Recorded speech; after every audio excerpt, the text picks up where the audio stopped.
Chapter 4. Chapter 4 is building off of some of the same things that we talked about with quadratics, but now we have a more varied version of that because polynomials can look lots of different ways. So on the main slide here you see 3 graphs, and they're just curves with different turns and different x-intercepts or y-intercepts, things like that. Those are all examples of polynomials. So the trick about polynomials is right off the bat, you can't immediately know what the shape of the polynomial will be. It's not like quadratic. You knew it's going to be a u, absolute value. You knew it's going to be a v, linear. You know it's going to be a line. Here, all we know is that the polynomial is going to come out to be some kind of curve. What that curve looks like depends on lots of characteristics about the polynomial. So today we're just getting to the very basics, and we're going to identify some basic characteristics of polynomials. But as we move through the sections, we're going to learn more about the polynomials, and we'll have a better idea of what the graph may look like. Okay? So the first thing that I want you to do is write down, we're going to do a definition of a polynomial. And instead of giving you the mathematical definition, I'm providing for you here a more like common sense or, a lay person definition of a polynomial. So something that makes sense to us if we look at it on our own later. A polynomial is a function made up of many terms. Polynomial has the similar prefix poly. You know that from geometry, polygon, a shape of many sides. Maybe you've studied in history polytheist, that's somebody who believes in many gods. So poly just means many. Now we need to know a little bit more about the terms. So the terms that a function are made, a polynomial function is made up of, are things that are being added or subtracted. So polynomials are made up of many terms, bless you. They can have a different number of terms. You can have a monomial, which has only one term.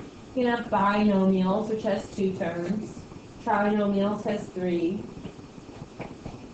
And you can tell how many terms a polynomial has because those terms will be broken up with the addition and the subtraction.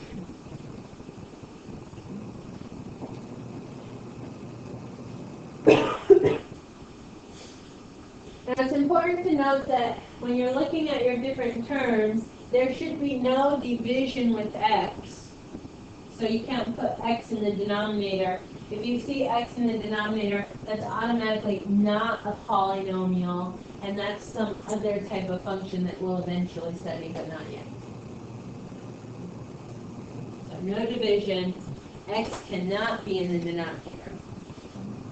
Now, we want to say a little bit more, and we want to look at the characteristics of the terms. So terms can include 3 things. They'll have coefficient, they'll have a variable, and they'll have an exponent. And all 3 of those things make up a single term.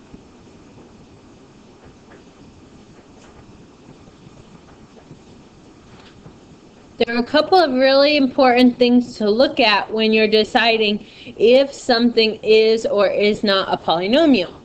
And some of those things are your exponents for all of your terms have to be whole numbers. Whole numbers are numbers that start at 0 and go up. And they're what I would often describe as nice numbers. So 0, 1, 2, 3, 4. Those are okay exponents.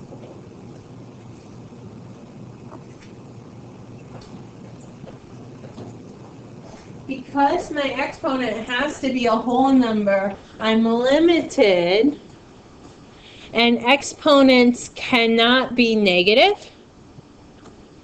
They cannot be fractions. They cannot be decimals. And they cannot be variables. If any of those things are true, then what we're looking at is not a polynomial.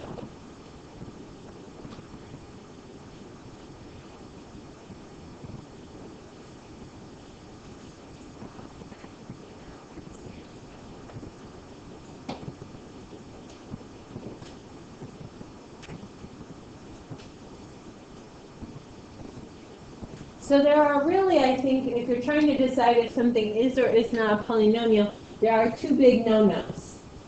One, don't put x in the denominator. Don't divide by x. That's not a polynomial. Two, make sure your exponents are whole numbers, nothing else. Can't be negative, can't be fractions, can't be decimals, can't be variables. Not a polynomial. On the next slide, I'm going to show you 4 functions. And if you choose to write these down in your notes, that's okay. If you don't want to write them down and you just want to look at them, I think you'll get as much benefit as writing them down actually in your notebook. But I want you to look at the 4 functions, and I want you to look back at the things that we just wrote down for definition of a polynomial, and I want you to decide for each of the 4 functions, are they polynomials or not? Okay? And so think about why it could be a polynomial or why it would not be a polynomial. Okay?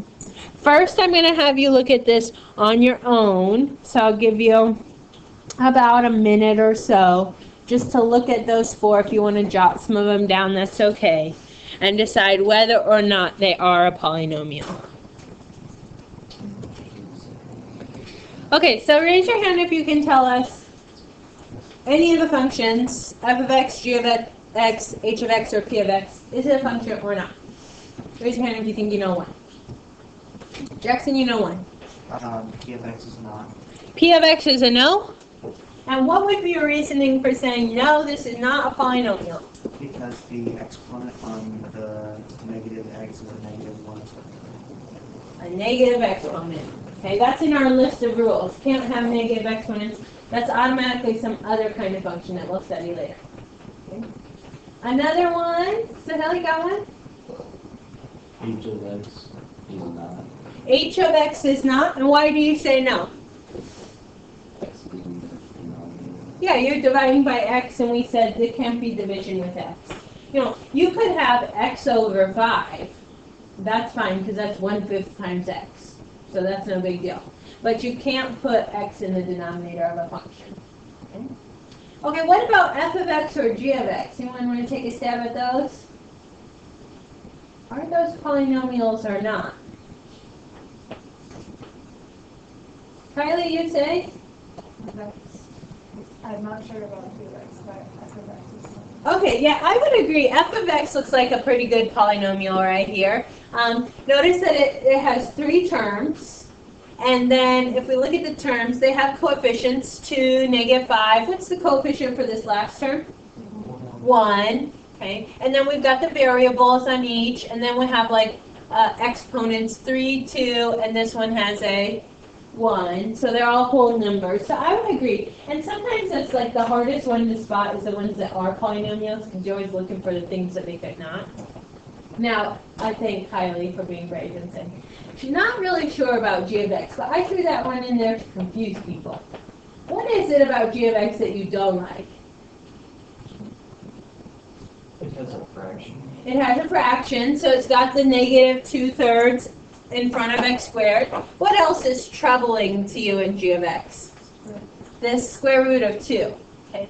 So this is what I would say. When you see those funny numbers, like fractions or radicals, you really have to pay careful attention to what are those numbers. Are those numbers your coefficients or are they your exponents?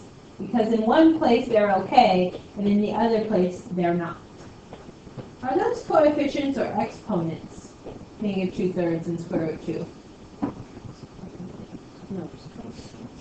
They're coefficients. How can you tell by looking at it that they're not exponents? What do the exponents look like?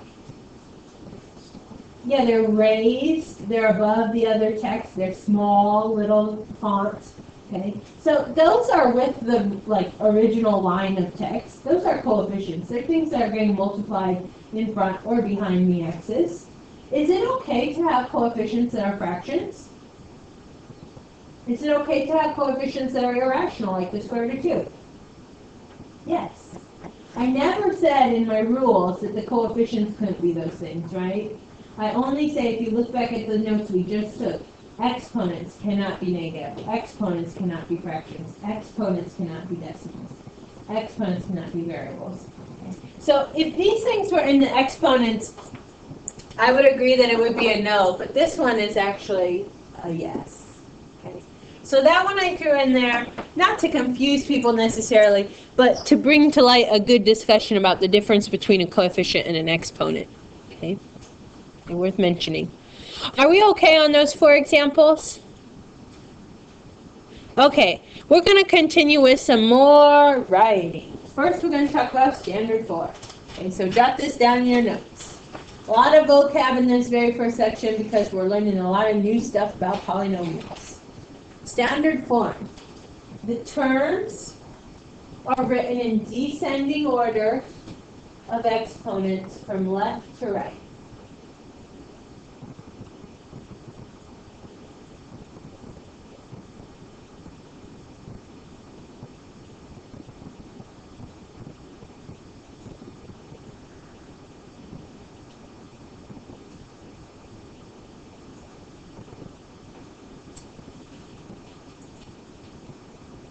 Descending order.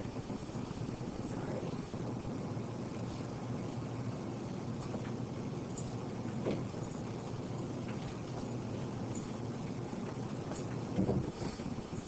You guys learned in chapter 2 and chapter 3 a standard form for a quadratic. Let me put the standard form for a quadratic up here. F of x equals ax squared plus bx plus c.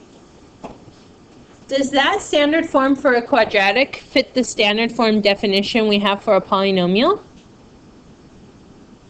The terms are written in descending order of exponents from left to right? I would argue yes, right? I've got my x squared first, that's my highest exponent, and then my x to the first term, and this c doesn't have an x, but if it were to have an x, it would be x to the 0. Does anybody remember, what's the 0 exponent rule? Anything raised to a 0 exponent is always equal to? Not 0, 1. So then this is really c times 1, which is just c. So you don't have to write x to the 0. Okay. But this fits that definition and is written in descending order. Now, not all polynomials will be quadratics, so they won't always have 2 as their highest exponent, but you just always have to make sure that your highest exponent is on the left side. So let's look at some examples and make sure that we're okay writing polynomials in standard form. There we go. Is this polynomial f of x 2x cubed minus 5x squared plus x written in standard form?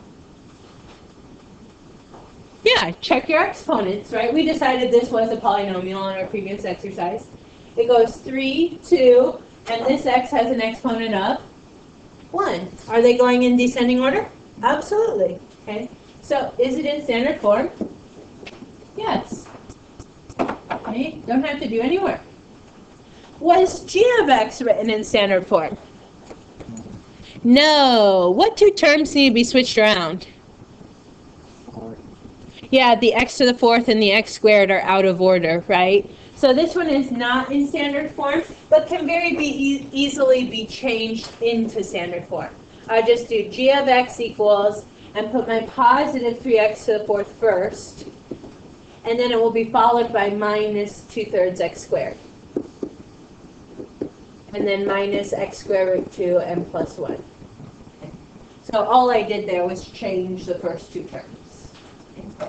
Now, notice that when I change the first 2 terms, I'm very careful about my signs, right? The new leading term, 3x to the 4th, is now positive because it was plus 3x to the 4th.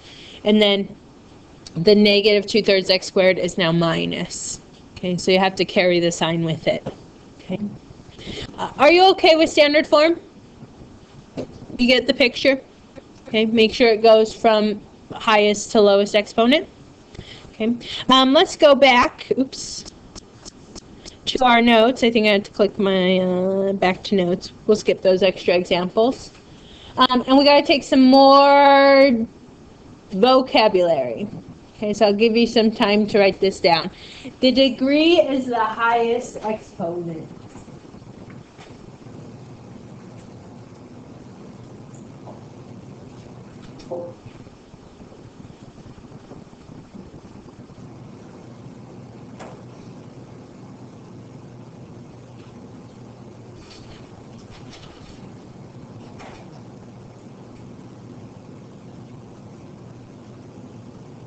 the degree is also equal to the total number of solutions.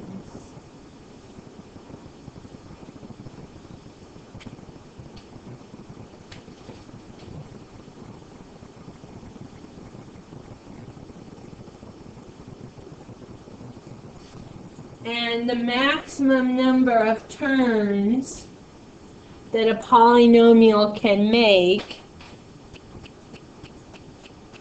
is equal to the degree minus 1, or 1 less than the degree.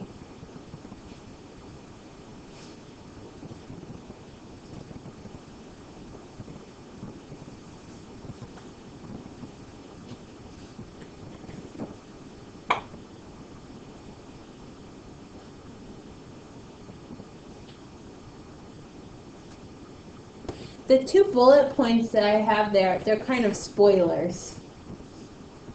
There's things that we'll find out later in the chapter. The degree is equal to the total number of solutions. The maximum number of turns it can make is equal to the degree minus 1.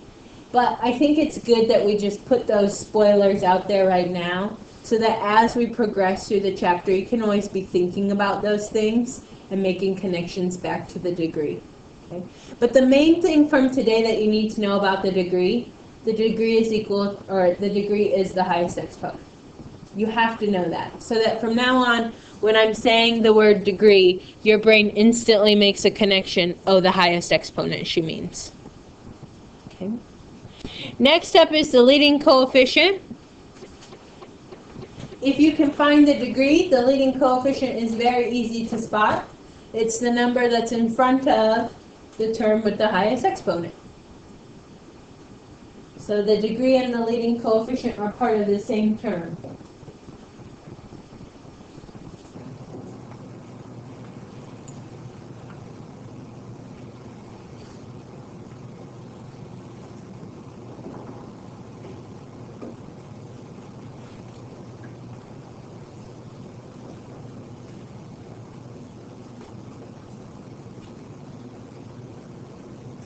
If you think about in relation to standard form, when a polynomial is written in standard form, you have your highest exponent first, and then you write in descending order. So if you make sure that your polynomials are written in standard form, the degree should be found at the very beginning of the polynomial, and then the leading coefficient is the number in front of that term, so at the very front of the polynomial, hence the name leading. It leads all other terms. If it's not written in standard form, then maybe the degree and the leading coefficient won't be at the very front of the polynomial. So you always have to be careful with that. I always try to make sure that my polynomials are written in standard form. You should too. Okay, immediately write things in standard form. And finally, we have the constant. The constant is the term that doesn't have x. Because x is our variable, it makes things vary. The thing that doesn't have x never varies. So it stays constant. For a polynomial that's in standard form, the constant will be the y-intercept.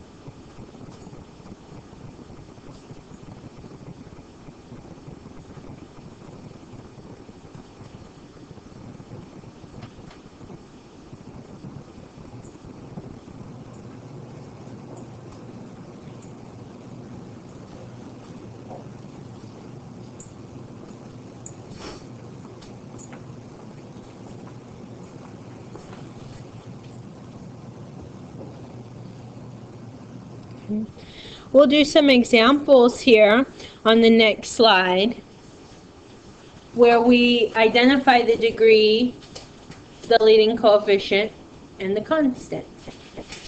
Okay.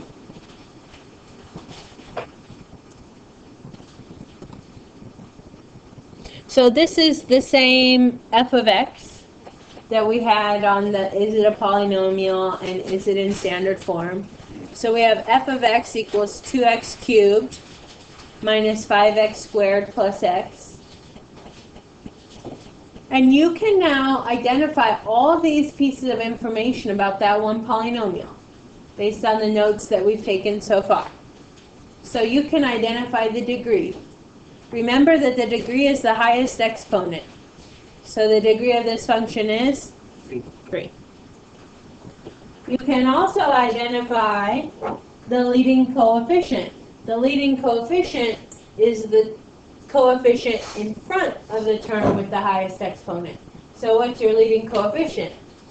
2. Remember, if it's written in standard form, the degree and the leading coefficient will both be in that very first term, as long as it's written in standard form. Okay, this we have to use our notes to look back at. What's the total number of solutions here?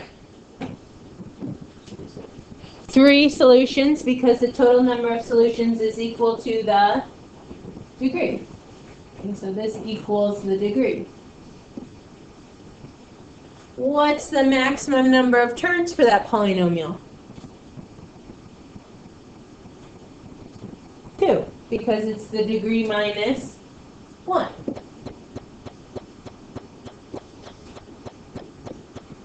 Okay, and what's our y-intercept? What's that? 1. Where are you getting that from? The constant. What is the constant term in this one? The one with no x, no back. The one with no x isn't there. So what must we be adding to the back? If you don't see it, it must be plus 0. This one's not constant because it has x, right? Usually the constant is at the back of the function. But this one has an x, so it varies. It's not constant. It changes depending on what we plug in for x. So our y-intercept will be 0. Not too bad. Let's try another one. I think I'll do g of x, the same g of x we had before. G of x equals 3x to the 4th minus 2/3 x squared minus x squared root 2 plus 1. What's the degree? 4. What's the leading coefficient?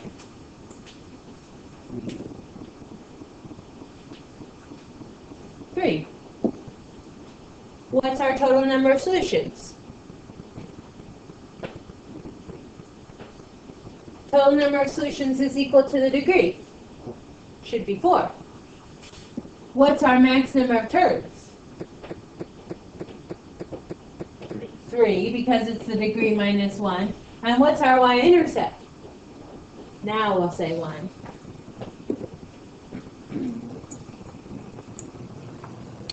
Let's do one more. We'll do h of x equals negative 5x cubed plus 2x plus 5.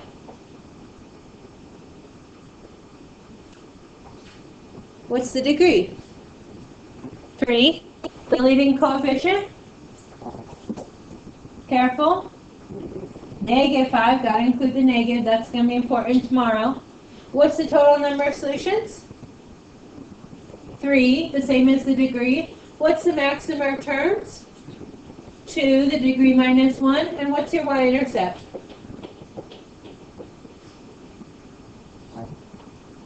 Which one doesn't have an x?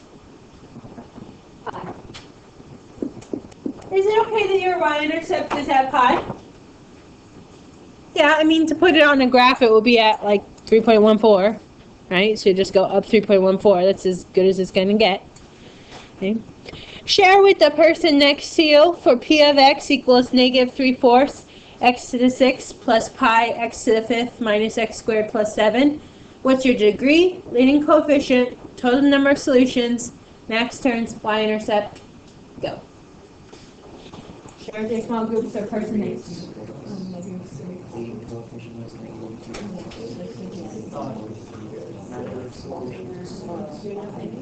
Max is 5, and the line is 6.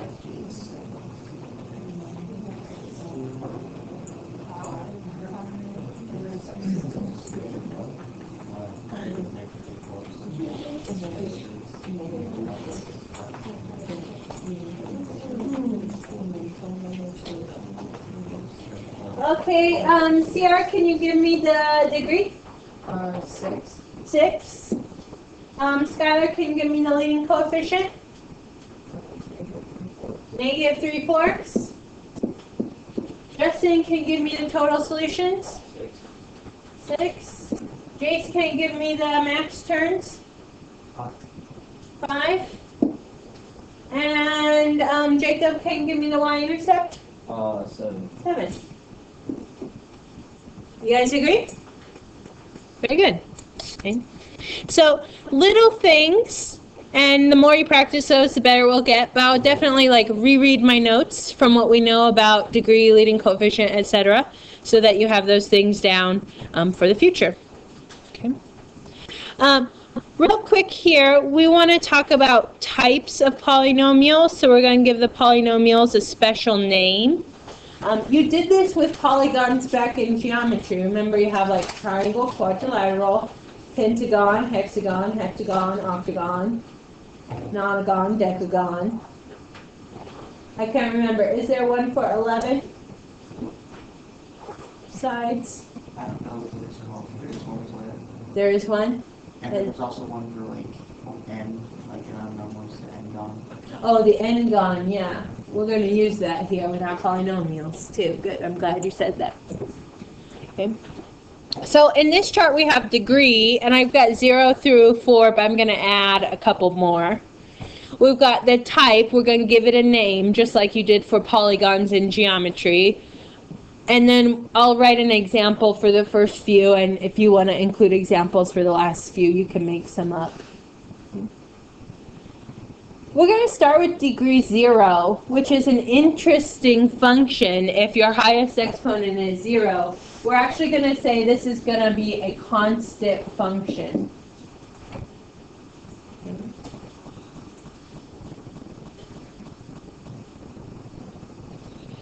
And it's constant for this reason. If I write an example, I'm going to write it two ways. I'm going to start by writing f of x equals 5x to the 0. That would mean it had a highest exponent of 0. Well, what did we say earlier? If it is x to the 0, it's always equal to 1. So then it's really just f of x equals 5. And if f of x is always equal to 5, that means it doesn't matter what number I plug in for x, whether I'm plugging in 0, 1, 2, -1, -2, 1 million, I'm always going to get out one number, 5. So it's a constant function. It always gives me the same answer. Okay, so that one's kind of interesting. I'm going to put up an example of a degree of 1. F of x equals, I'll say 5x plus 3. I think you could agree with me that polynomial has a degree 1. What type of function is that? What do you call those? Linear. Yeah, anything with degree 1 is linear. So you've actually spent a lot of time learning about a specific type of polynomial, and that would be a linear polynomial. We know a lot about graphing lines. Does anybody remember the name we gave for degree 2? Last chapter? Last 2 chapters? What would you call this function? Oh, quadratic, good. Thank you. I knew you knew that. Quadratic. And then I'll take any guesses for 3. Anybody know what you call a third degree polynomial? Cubic. Because if you think about it, like when we talk about, x raised to the 3rd power, we often just say x cubed. So we call it a cubic polynomial. And you could write an example there. I'll just do f of x equals negative 2x cubed. It doesn't have to have all the terms. So if I don't include x squared, x, and a number term, that's okay. It's still a cubic polynomial because the highest exponent is 3. Okay. 4 and 5 also have special names. Go ahead and write this down. 4 is quartic, which is very similar to quadratic, so be careful. And then 5 is quintic. If you know much about word study or prefixes for words, those kind of follow along very nicely from what we know. Okay, quarter is 4. Okay. And then the next one I'll do is 6. And for 6, I'll just say 6th degree. So this is what happened to you in geometry, right? Eventually you ran out of names, or we didn't want to name them anymore. And so we just called it, like, we don't know what 11 is, so we'll call it 11 gone. 18 gone. Okay? So we'll just call it 6th degree. Okay? And then for any degree n, we'll call it nth degree. Jackson? Could the 6th degree be fixed? It could, like, they might have names, but we don't go beyond. I actually don't know beyond a 5th degree. So that would be interesting to look up. It's kind of like some in geometry, like some of those that you didn't know might have a name if they had a lot of sides because they're special. You know, like 12 has a name where 11 doesn't. So they could just be less well known. But I only expect you to know 0 through 5. Okay? And then after that, we'll call it nth degree. But I like that idea, and then you wonder, like, could 7 be heptic or something like that? I don't know. I have to look that up. Okay? Okay. The last thing we want to talk about is increasing and decreasing. Okay, so we saw this back in chapter 2, and it's showing up again. Okay. Here's a picture of a polynomial graph, and I'm asking you, when is it increasing and when is it decreasing? So when you're talking about increasing and decreasing, you want to talk in respect to x's. Okay? In this particular graph, I chose a quadratic. It has an x-intercept at 3, and it's just sitting on the x-axis, so it touches at 3 and then goes on. Okay. But a couple of quick reminders about deciding increasing and decreasing. You have to be reading your graph from left to right. So I'm going to put my pen on the left side of my graph, and I'm going to follow it. Am I increasing or decreasing here? Decreasing, and I decrease all the way to what x value? All the way to x equals 3, right? So here I'm decreasing. When I want to say where that interval is, it's everything to the left of 3. So I say x is less than 3. Okay, I'm decreasing for all x's that are less than 3. And then I keep reading my graph from left to right. So I'm at 3, and I'll just keep going. Now what am I doing? Increasing. And based on the picture, it doesn't show any signs that I ever stop increasing. So for my increasing interval, I can say for all x's that are greater than 3. So just remember that for those intervals of increasing and decreasing, you want to talk about it in respect to the x, okay, coordinate. Between what x's are you increasing or decreasing? Okay. Your homework assignment for tonight is 10 problems. I think you'll do pretty well with page 162, 3 through 6, and 155, 1 through 4. 33 and 34 are the increasing, decreasing questions, and I expect those to be the most challenging on your homework.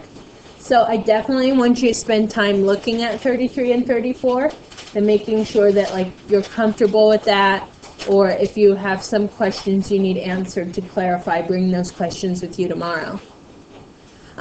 If you have a smartphone, you may consider downloading. It's a graphing application. It's called Desmos.